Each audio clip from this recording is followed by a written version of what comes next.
Hey, this is Mathman's Pro with Dr. Harrison. Today we're going to talk about how we can use rates and proportions and ratios when solving problems that involve rates, ratios, and proportions. So we're going to use some strategies, cross product for the proportions. We're going to use the strategy of reducing a fraction when we solve a problem involving rates and ratios. And specifically, we're going to deal with the concept of unit rate. All right, so let's go ahead and get started.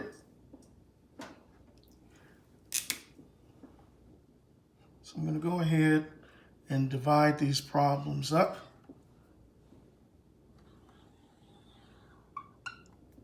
Okay.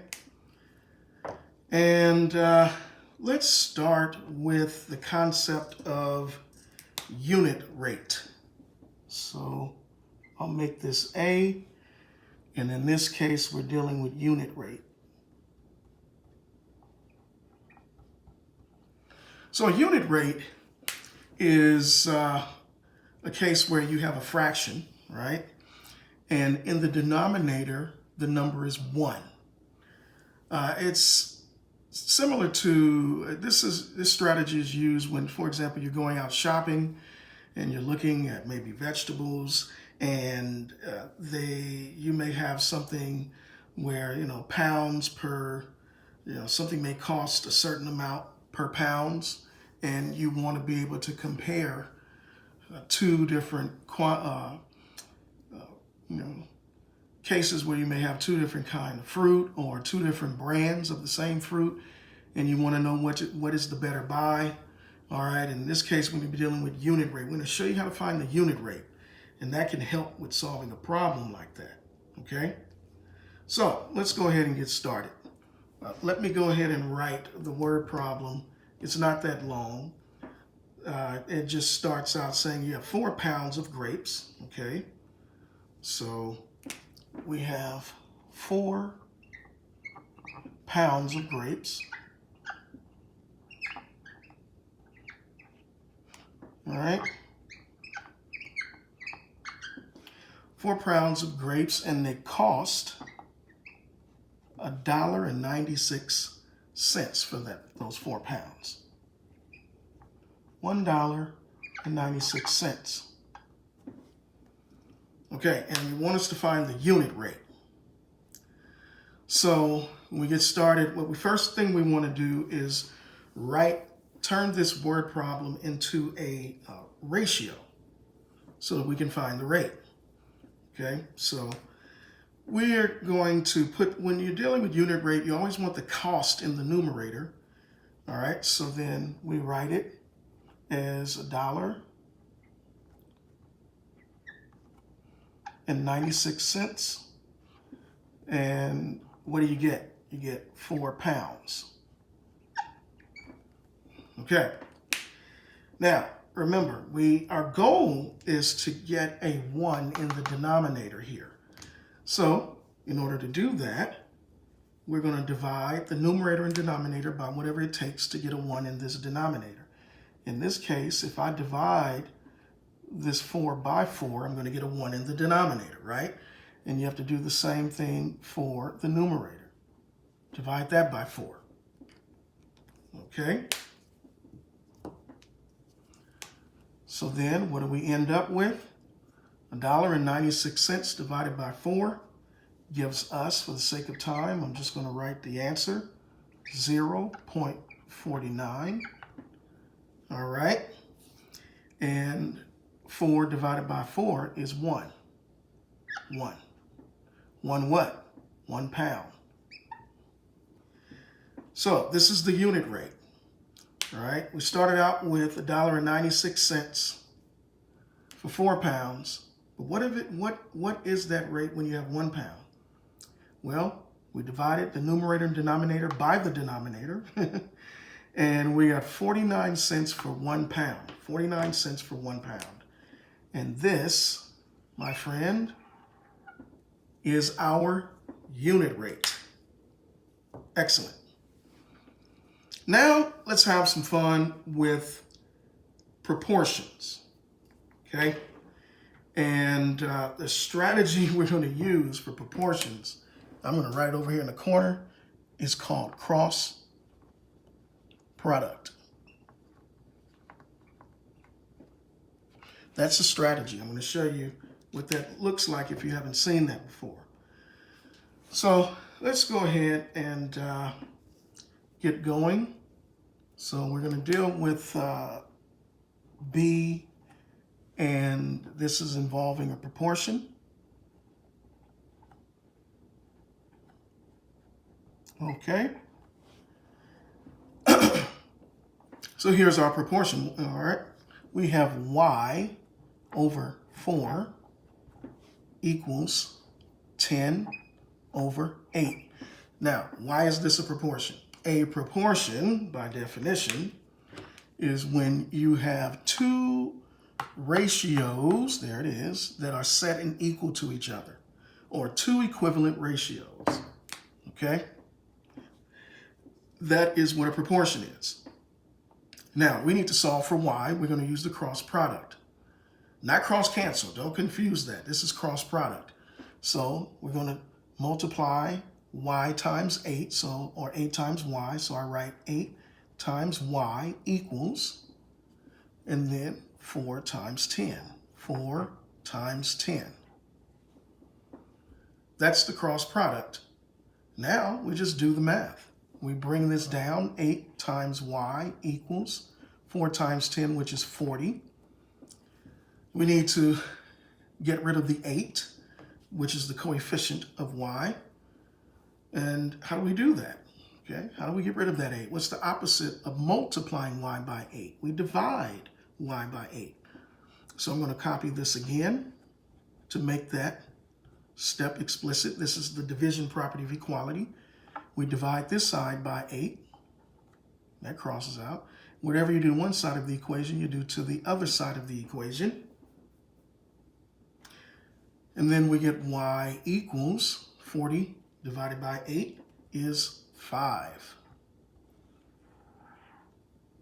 And that is how you solve a proportion. Okay, you use the cross product first. 8 times y equals 4 times 10. And then you do the math, and then you use your division property of equality to get the variable by itself. Nice. We're going to solve another proportion problem, but it's going to have a few more steps, and it's going to look a little different, but our strategy does not change. Okay? Remember, our strategy doesn't change for solving this problem. So here we are, C. And again, this is a proportion problem. So here we are. What do we have? We have 32 over 4. This is our equation. Equals x plus 4 over 3. Okay. Looks different than this first proportion, but it's still a proportion. We have two fractions that are equal to each other. Now, we use our cross product strategy. This time I'm just going to, so we're going to multiply 3 times 32. Okay, so we have 3 times 32. Remember, bring down the equal sign. And then we're going to multiply 4 times x plus 4. Now, see that cross or that x? That's why we call it the cross product. So that's 4 times the quantity of x plus 4. Don't forget to put that x plus 4 in parentheses. 4 times the whole numerator. That's very important. Okay? All right, now let's go ahead and ask ourselves, what can we do all the way across? Well, we can multiply 3 times 32. So 3 times 2 is 6. All right. 3 times 3 is 9. So that's 96 equals, right? And then we're going to use the distributive property in order to simply get rid of parentheses. We're going to multiply 4 times x and 4 times 4. So let's do that one at a time. 4 times x is 4 times x. Don't forget the plus operation or symbol. 4 times 4 is 16. So we have 96 equals 4 times x plus 16. You've seen an equation like this, okay? This is a linear equation. The highest exponent of that variable is 1. That's why it's a linear equation. Now, in order to solve for x, get x by itself, we got to get rid of the 4 and the 16. You don't get rid of the coefficient 4 first. You get rid of the 16 first. So I'm going to write that again so I can make this step explicit. I'm going to write this equation again. What's the opposite of adding 16 rather? Right, subtraction. So we're going to use the subtraction property of equality. And whatever we do to one side of the equation, we have to do to the other. Draw that line. Okay, I notice 16 plus negative 16 is 0, so I cross that out. 96 plus negative 16, more negative, right? So 96 minus 16 is 80, right? Or 96 minus 16, but you're going to get 80. I like to just put that in there. Students sometimes forget the rules for adding integers with different signs, so I like to have that in there. 80 equals what? 4 times x. Okay? All right, so think about it. What do? I got to get rid of the 4, and its 4 is 4 times x, so what's the opposite of multiplying x by 4? Divide x by 4. So I'm going to write this step again, this equation, and then we're going to divide both sides of the equation by the coefficient 4. Yes, 4 divided by 4 is 1. You're right. You see that. And then 80 divided by 4 is what? 20. 20 equals x, right? Or if you like it on the other side, x equals 20. This is our final answer. Looking at this particular problem, we use the cross product. 3 times 32 equals 4 times the quantity of x plus 4. Then we go back here and do the multiplication here. We use this property, is called the distributive property, right? 4 times x gives a plus 4 times 4, which is 16. And then we rewrote this equation, and then we use the subtraction property of equality. We got to get rid of the 16 first, the constant. Subtracting 16 from both sides. Adding down, we get 80 equals 4 times x. Then we use the the division property of equality. So we wrote that equation again, divided both sides of that equation by 4, and we get x equals 20. Practice this, okay? I recommend you practice solving these problems at least 2 times, okay? Maybe not in one sitting, but when you're studying, solve it again, open your mouth and talk yourself through it, all right? That's how you master solving problems like this. You don't have to solve 80 problems in order to understand how to do this. You just need to make sure you understand what you're doing. You know how to think through the problem and ask yourself, what do I do next? And then do it, okay? All right, so thank you for watching. If you found this video helpful, remember to like, comment, and subscribe. And don't forget to check out my Patreon page on my video description below.